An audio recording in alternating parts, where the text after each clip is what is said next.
What if a war between the United States and Iran actually started? Who would make the first move? How would it all unfold? And what would it mean for the rest of the world? Tensions have been high for years, but this time, experts are saying the risks feel different, more immediate. Let's break down the reality of this situation. No hype, no panic, just the facts about what matters. What could trigger a conflict, and what the real consequences might look like for everyone. The relationship between the US and Iran has been hostile for over 40 years, going all the way back to the 1979 revolution.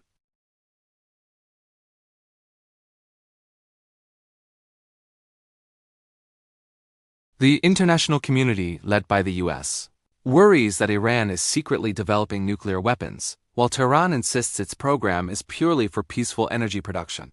Then there are the economic sanctions. The US has imposed crippling sanctions on Iran to pressure its economy and limit its global influence. These sanctions have hit the Iranian people hard and are a constant source of anger.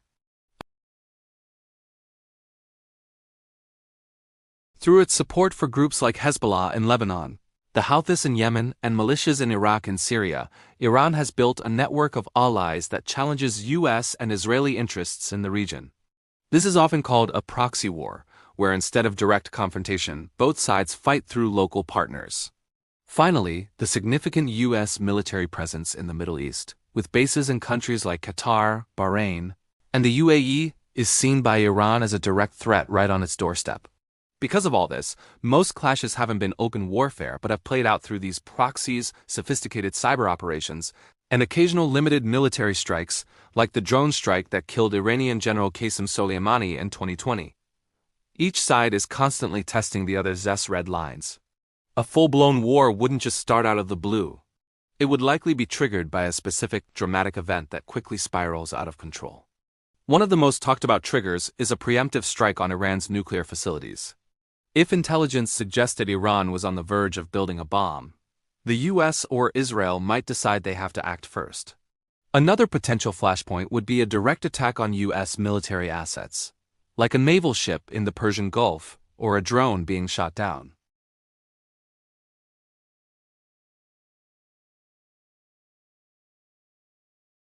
A third major trigger involves the Strait of Hormuz. This narrow waterway is the world's most important oil choke point, with about a fifth of the world's oil passing through it every day.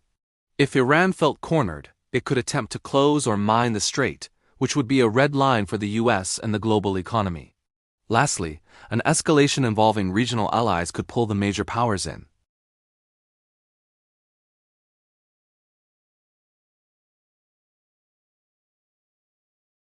In any of these scenarios, the first 24 to 48 hours would be critical. If one side miscalculates and the other feels it has to respond with overwhelming force, diplomacy could fail and the situation could rapidly escalate into a full-scale conflict. So what would this war actually look like? It wouldn't be a repeat of the Iraq War with a massive ground invasion. The military reality is one of asymmetry. On one side, the United States possesses overwhelming technological and conventional superiority. We're talking about the most advanced air force in the world, with stealth bombers like the B-2 and fighters like the F-35 that can penetrate deep into enemy airspace undetected. The U.S. Navy's carrier strike groups can project power anywhere in the world, and its long-range cruise missiles can be launched from ships, submarines, and aircraft hundreds of miles away. Add to that a global satellite surveillance network that gives the U.S. eyes and ears everywhere. Iran, knowing it can't compete head-on, has developed a different strategy. Its military doctrine is built on deterrence and asymmetric warfare. Iran's strength lies in its massive arsenal of ballistic and cruise missiles, which can reach U.S. bases throughout the region and targets in Israel. It has also invested heavily in a sophisticated drone program for both surveillance and attack missions. In the Persian Gulf, Iran wouldn't try to sink an American aircraft carrier with a conventional warship. Instead, it would deploy swarms of small, fast attack boats armed with missiles and torpedoes to overwhelm a larger vessel.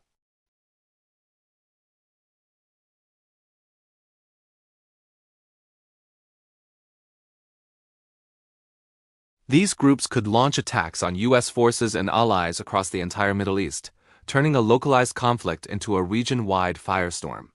So this wouldn't be a traditional battlefield. It would be a multi-front war fought in the air, at sea, in cyberspace, and through proxies. If fighting were to begin, the first phase would be swift and intense. Forget about troops crossing borders. The opening salvos would be fired from hundreds of miles away. You would see immediate and widespread cyber attacks targeting critical infrastructure on both sides' power grids, financial systems, communications networks, and military command and control. At the same time, you would expect massive missile launches. Iran would likely fire a barrage of missiles at U.S. military bases in the region, trying to inflict casualties and disrupt American operations before they could even get started. The U.S. would respond with overwhelming air and naval power. Stealth bombers and cruise missiles would target Iran's nuclear facilities, missile launch sites, air defense radars, naval bases, and command centers. The goal would be to decapitate Iran's ability to fight and communicate. The Persian Gulf and the Strait of Hormuz would instantly become a combat zone, with naval clashes between U.S. warships and Iran's fast boats and drones. Commercial shipping would grind to a halt. This initial phase would be about establishing dominance and degrading the enemy's ability to fight back, all before a single soldier sets foot on the ground. The impact of such a conflict would be felt far beyond the Middle East. The biggest shock to the world wouldn't be military. It would be economic. The global economy runs on oil, and the world's most critical oil routes run right through the Strait of Hormuz, bordering Iran. Even a limited conflict, or just the threat of one, would cause chaos in the energy markets.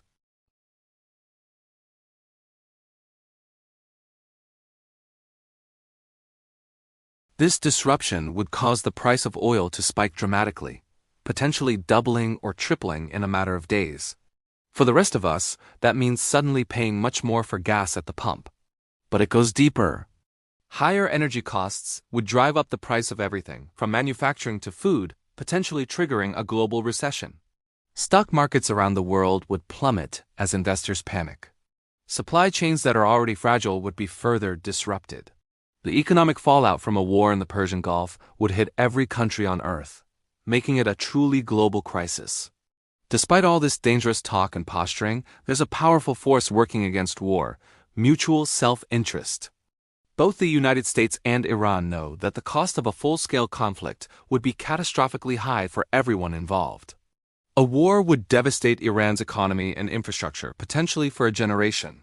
For the United States, it would mean a costly, bloody, and unpredictable entanglement in the Middle East that could last for years with no clear endgame. This is why diplomacy, even when it's happening behind the scenes, is so crucial. Back-channel communications through intermediaries like Oman or Switzerland allow both sides to pass messages and de-escalate tensions without losing face publicly. Pressure from international allies, particularly in Europe and Asia, who are heavily dependent on Middle Eastern oil, also plays a huge role in urging restraint. Ultimately, the military posturing you see is often part of a deterrence strategy. Each side is trying to convince the other that the price of an attack would be too high to pay. History shows us that most of the previous escalations, even when they seemed to be on the brink of war, have stopped short of that final step because both sides understood the disastrous consequences. So could a war between the US and Iran really happen? The answer is yes, it's absolutely possible, but it's not inevitable. The situation is a tinderbox, and a single spark could set it off. If a war did start, it would likely begin fast, hit hard, and be fought with missiles, drones, and cyber attacks before anything else. And its impact, especially on the global economy, would affect far more than just the two countries directly involved.